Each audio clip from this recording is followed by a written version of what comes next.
आकाशवाणी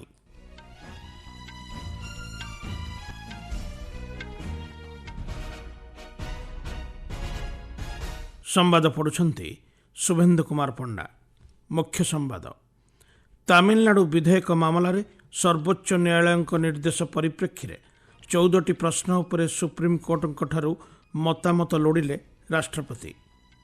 भारत एवं पाकिस्तान मध्य कौनसी तृतीय पक्ष मध्यस्थता को प्रत्याख्यान कले वैदेशिक मंत्री। नक्सल विरोधी अभियान में आहत निरापत्ता कर्मी को नुआदिल्ली एम्स रे भेटिले स्वराष्ट्र मंत्री। ऑपरेशन सिंदूरर सफलता नहीं देशर विभिन्न जिले में बीजेपी पक्षरु त्रिरंग यात्रा आयोजित एवं आज उद्यापित हेउछि खेलो इंडिया युव क्रीड़ा प्रतियोगिता।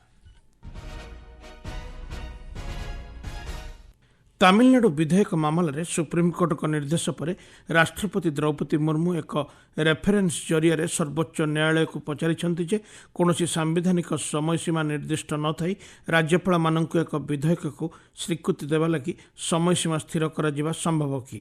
संविधान धारा 143(1) अनुजाई राष्ट्रपति कौन मामलें सुप्रीमकोर्ट मतामत लोड़ा व्यवस्था रही। राष्ट्रपति मुर्मू सर्वोच्च न्यायालय को 14टी प्रश्न उपर मतामत देवा लगी कहिसंती। एथिरे संविधान धारा 200 एवं 201 अनुजाई एक विधेयक को राज्यपाल एवं राष्ट्रपति स्वीकृति देवा विषय रहिथिले मध्य कौनसी निर्दिष्ट समयसीमा स्थिरीकृत होई नाही।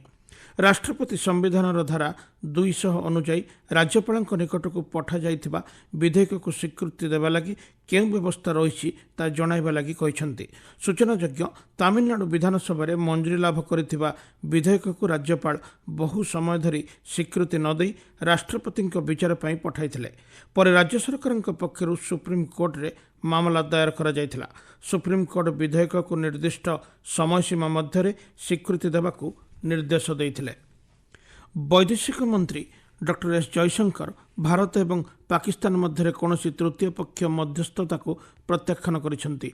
इस्लामाबाद सहित जेकोसी कथबार्ता द्विपाक्षिक स्तर में हेबा बोली से पुनर्बार कहिसेंती।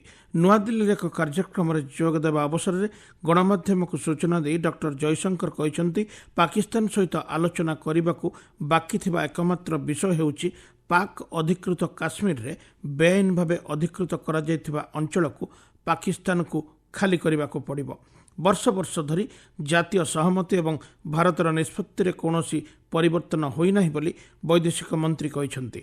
से कहिसंती प्रधानमंत्री नरेंद्र मोदी पाकिस्तान सहित आलोचना केवल आतंकवाद उपरे ही सीमित रहिबो बोली स्पष्ट करिसंती।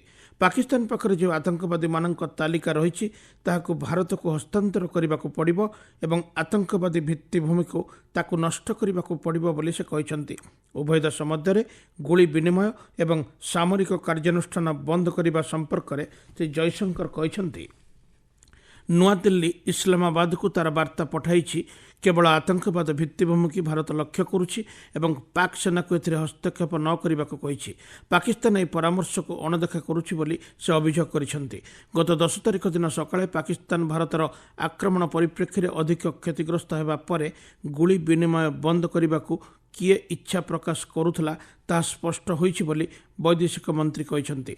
पाकिस्तान द्वारा सीमा पार आतंकवाद विश्वसनीय एवं अपरिवर्तनीय भाव में बंद न होगा पर्यंत सिंधु जल चुक्ति स्थगित रहिबो बोली वैदेशिक मंत्री कहिसंती। अपरपक्षरे भारत अमेरिका वाणिज्य संपर्क विषय में आलोचना चलिछि एवं जेकोसी वाणिज्य चुक्ति पारस्परिक मध्य लाभदायक हेबो से दृष्टि उभय देश कार्य करिवे बोली से कहिसंती। उभय देश मध्य वाणिज्य चुक्तिनामा आरंभ हेबा पूर्वरु ए प्रसंग में अधिक किछि कहिहेब नाही बोली से मतामत दैछंती। स्वराष्ट्र मंत्री अमित शाह आज नुआदिल्ली स्थित एम्स परिदर्शन रे जाई नक्सल विरोधी अभियान में आहत होइथिबा निरापत्ता कर्मी माननकु भेटी सेमानंक आशु आरोग्य कामना करिसेंती। छत्तीसगढ़ एवं तेलंगाना सीमांत अंचल कारेगुट्टा पार्वत्य अंचल रे दीर्घ 21 दिन धरी चलिथिबा नक्सल विरोधी अभियान में सामिल होई आहत पुलिस कर्मी माननकु श्री शाह भेटी तांको स्वास्थ्यावस्था संपर्क में पचारि बुझिछंती। आपण माने संवाद शुणुछंती आकाशवाणी। गत 3 दशंधि मध्य भारत एवं हंडुरास मध्य आर्थिक संपर्क वृद्धि पाई बोली वैदेशिक मंत्री एस जयशंकर कहिसंती। ଉଭୟ ଦେଶ ମଧ୍ୟରେ ଦ୍ୱିପାକ୍ଷିକ ବାଣିଜ୍ୟ 300 ନିୟୁତ ଡଲାରରୁ ଅଧିକ ହୋଇଛି ବୋଲି ସେ ସୂଚନା ଦେଇଛନ୍ତି। ନୂଆଦିଲ୍ଲୀରେ ହଣ୍ଡୁରାସ ଦୂତାବାସର ଉଦ୍ଘାଟନୀ ଅବସରରେ ଯୋଗ ଦେଇ ଶ୍ରୀ ଜୟଶଙ୍କର ଜମ୍ମୁ ଏବଂ କାଶ୍ମୀରର ପହଲଗାମରେ ସଂଗଠିତ ଆତଙ୍କବାଦୀମାନଙ୍କ କାପୁରୁଷ ଆକ୍ରମଣ ପରେ ଭାରତ ସପକ୍ଷରେ ବିବୃତ୍ତି ଜାରି କରିଥିବା ନେଇ ସେ ହଣ୍ଡୁରାସକୁ ପ୍ରଶଂସା କରିଛନ୍ତି। ନୂଆଦିଲ୍ଲୀରେ ହଣ୍ଡୁରାସର ଦୂତାବାସ ଖୋଲିବା ପରେ ବାଣିଜ୍ୟ ପ୍ରୋତ୍ସାହନକୁ ସୁଗମ କରିବାରେ ଏହା ସହାୟକ ହେବ ବୋଲି ସେ କହିଛନ୍ତି। ଦୁଇ ଦେଶ ମଧ୍ୟରେ ଆର୍ଥିକ ସମ୍ପର୍କ, ବାଣିଜ୍ୟ ନିବେଶ ଏବଂ ବୈଷୟିକ ସହଯୋଗ ସୁଦୃଢ଼ ହେବ ବୋଲି ସେ ଆଶା ପ୍ରକଟ କରିଛନ୍ତି। ସେ କହିଛନ୍ତି ଉଭୟ ଦେଶ ମଧ୍ୟରେ ଔଷଧ, ବୟନଶିଳ୍ପ, ଅଟୋମୋବାଇଲ ଏବଂ ଯନ୍ତ୍ରପାତି ଆଦିକୁ ନେଇ ଦ୍ୱିପାକ୍ଷିକ ବାଣିଜ୍ୟ ସମ୍ପର୍କ ରହିଛି। ତେବେ ଭାରତ ହଣ୍ଡୁରାସଠାରୁ କଫି, କାଠ ଏବଂ ଚମଡ଼ା ଜାତୀୟ ଦ୍ରବ୍ୟ ଆମଦାନୀ କରିଥାଏ। ଭାରତ ଏବଂ ହଣ୍ଡୁରାସ ବର୍ତ୍ତମାନ ବିପର୍ଯ୍ୟୟ ପ୍ରଶମନ କରିବା ପାଇଁ ନୂତନ ପ୍ରଣାଳୀ ବାହାର କରିବା ପାଇଁ ଚେଷ୍ଟା ଜାରି ରଖିଛନ୍ତି। ଡକ୍ଟର ଜୟଶଙ୍କର ତାଙ୍କ ହଣ୍ଡୁରାସ ପ୍ରତିପକ୍ଷ ଏଡୁଆର୍ଡୋ ଏନେରିକ୍ ରୈନା ଗାର୍ସିଆଙ୍କ ସହ ହଣ୍ଡୁରାସ ଦୂତାବାସକୁ ମିଳିତ ଭାବେ ଉଦ୍ଘାଟନ କରିଛନ୍ତି।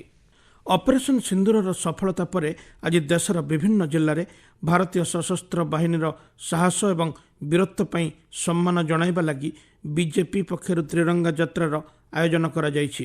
ଗୁଜରାତର ମୋତିବାଗ ଟାଉନ୍ ହଲ୍ରୁ ଶହୀଦ ସ୍ମାରକୀ ପର୍ଯ୍ୟନ୍ତ ଏକ ବିଶାଳ ର୍ୟାଲିକୁ ପତାକା ଦେଖାଇ କେନ୍ଦ୍ରମନ୍ତ୍ରୀ ନିମୁବେନ୍ ବାମ୍ବନିଆ ଶୁଭାରମ୍ଭ କରିଛନ୍ତି। ସେହିପରି ଗାନ୍ଧୀନଗରରେ ରାଜ୍ୟମନ୍ତ୍ରୀ ହର୍ଷ ସାଙ୍ଘଭି ତ୍ରିରଙ୍ଗା ଯାତ୍ରାରେ ଯୋଗଦେଇ ସୈନ୍ୟମାନଙ୍କ ସାହସକୁ ପ୍ରଶଂସା କରିଛନ୍ତି। ରାଜ୍ୟର ଜାମନଗରରେ 8 କିଲୋମିଟର ବ୍ୟାପୀ ଏକ ଲମ୍ବା ଶୋଭାଯାତ୍ରା ଅନୁଷ୍ଠିତ ହୋଇଥିଲା, ଯେଉଁଥିରେ ଦଳୀୟ ନେତା, ପୂର୍ବତନ ସୈନିକ ଏବଂ ସାଧାରଣ ନାଗରିକ ଅଂଶଗ୍ରହଣ କରିଥିଲେ। ବିଜେପି ସାଂସଦ ପୁନମବେନ୍ ମାଡମ ଏହି କାର୍ଯ୍ୟକ୍ରମରେ ଯୋଗଦେଇ ସାଧାରଣ ନାଗରିକମାନଙ୍କ ଏକତା ଏବଂ ଦେଶପ୍ରେମକୁ ପ୍ରଶଂସା କରିଥିଲେ। ସୁରେନ୍ଦ୍ରନଗରରେ ମଧ୍ୟ ତ୍ରିରଙ୍ଗା ଯାତ୍ରା ଅନୁଷ୍ଠିତ ହୋଇଥିଲା। ଅଣୁ, କ୍ଷୁଦ୍ର ଏବଂ ମଧ୍ୟମ ଉଦ୍ୟୋଗ ମନ୍ତ୍ରାଳୟ ଜାତୀୟ ପୁରସ୍କାର 2024 ପାଇଁ ଉଦ୍ୟୋଗଗୁଡ଼ିକରୁ ଆବେଦନପତ୍ର ଆମନ୍ତ୍ରଣ କରିଛି। ଆଗ୍ରହୀ ଉଦ୍ୟୋଗଗୁଡ଼ିକ ଆସନ୍ତା 20 ତାରିଖ ପର୍ଯ୍ୟନ୍ତ ବିଭିନ୍ନ ବର୍ଗରେ ପୁରସ୍କୃତ ହେବା ପାଇଁ ଆବେଦନ କରିପାରିବେ। ଏ କ୍ଷେତ୍ରରେ 35ଟି ଜାତୀୟ ପୁରସ୍କାର ପ୍ରଦାନ କରିବାର ବ୍ୟବସ୍ଥା ରହିଛି। ସରକାର ଏମ୍ଏସ୍ଏମ୍ଇ ଉଦ୍ୟୋଗୀଙ୍କ ଉଲ୍ଲେଖନୀୟ ପ୍ରଦର୍ଶନକୁ ଦୃଷ୍ଟିକୁ ରଖି ଜାତୀୟ ପୁରସ୍କାର ପ୍ରଦାନ କରି ସେମାନଙ୍କୁ ଉତ୍ସାହିତ କରି ଆସୁଛନ୍ତି। ଉତ୍ତର ପୂର୍ବ କ୍ଷେତ୍ରର ମହିଳା ଉଦ୍ୟୋଗୀ, SC/ST ଉଦ୍ୟୋଗୀମାନଙ୍କର ନେତୃତ୍ୱରେ MSME ଗୁଡ଼ିକୁ ପୁରସ୍କାର ପ୍ରଦାନ କରିବାର ସ୍ୱତନ୍ତ୍ର ବ୍ୟବସ୍ଥା ରହିଛି।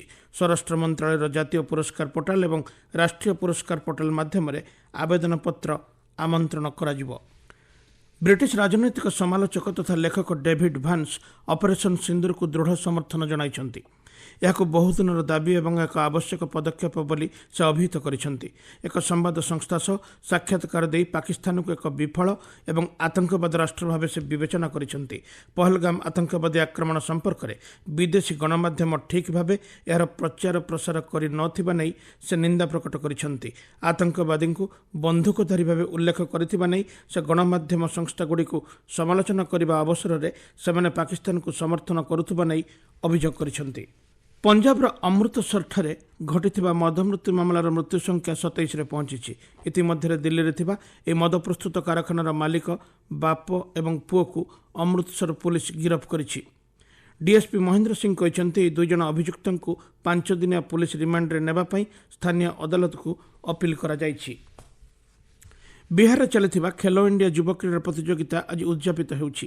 ଏ ଅବସରରେ ପାଟନାସ୍ଥିତ କଙ୍କରବାଗର ପାଟଳିପୁତ୍ର କ୍ରୀଡ଼ା କମ୍ପ୍ଲେକ୍ସରେ ସାଂସ୍କୃତିକ କାର୍ଯ୍ୟକ୍ରମ ଅନୁଷ୍ଠିତ ହେଉଛି। ଗତ 4 ତାରିଖରେ ଏହି ଖେଲୋ ଇଣ୍ଡିଆ ଯୁବ କ୍ରୀଡ଼ା ଆରମ୍ଭ ହୋଇଥିଲା। ଏଥିରେ ମହାରାଷ୍ଟ୍ର ସମସ୍ତ ବର୍ଗରେ ନିଜର ସର୍ବଶ୍ରେଷ୍ଠ କ୍ରୀଡ଼ା ପ୍ରଦର୍ଶନ କରି 158ଟି ପଦକ ହାସଲ କରିଛି। ସେଥିମଧ୍ୟରୁ 58ଟି ସ୍ୱର୍ଣ୍ଣ ଏବଂ 47ଟି ରୌପ୍ୟ ପଦକ ରହିଛି। ମୁଖ୍ୟ ସମ୍ବାଦଗୁଡ଼ିକ ପୁଣି ଥରେ। ତାମିଲନାଡୁ ବିଧେୟକ ମାମଲାରେ ସର୍ବୋଚ୍ଚ ନ୍ୟାୟାଳୟଙ୍କ ନିର୍ଦ୍ଦେଶ ପରିପ୍ରେକ୍ଷୀରେ 14ଟି ପ୍ରଶ୍ନ ଉପରେ ସୁପ୍ରିମକୋର୍ଟଙ୍କଠାରୁ ମତାମତ ଲୋଡ଼ିଲେ ରାଷ୍ଟ୍ରପତି। ଭାରତ ଏବଂ ପାକିସ୍ତାନ ମଧ୍ୟରେ କୌଣସି ତୃତୀୟ ପକ୍ଷ ମଧ୍ୟସ୍ଥତାକୁ ପ୍ରତ୍ୟାଖ୍ୟାନ କଲେ ବୈଦେଶିକ ମନ୍ତ୍ରୀ। ନକ୍ସଲ ବିରୋଧୀ ଅଭିଯାନରେ ଆହତ ନିରାପତ୍ତା କର୍ମୀଙ୍କୁ ନୂଆଦିଲ୍ଲୀ ଏମ୍ସରେ ଭେଟିଲେ ସ୍ୱରାଷ୍ଟ୍ରମନ୍ତ୍ରୀ। ଅପରେସନ୍ ସିନ୍ଦୁରର ସଫଳତା ନେଇ ଦେଶର ବିଭିନ୍ନ ଜିଲ୍ଲାରେ ବିଜେପି ପକ୍ଷରୁ ତ୍ରିରଙ୍ଗା ଯାତ୍ରା ଆୟୋଜିତ ଏବଂ ଆଜି ଉଦ୍ଯାପିତ ହେଉଛି ଖେଲୋ ଇଣ୍ଡିଆ ଯୁବ କ୍ରୀଡ଼ା ପ୍ରତିଯୋଗିତା। ସମ୍ବାଦ ଶେଷ ହେଲା।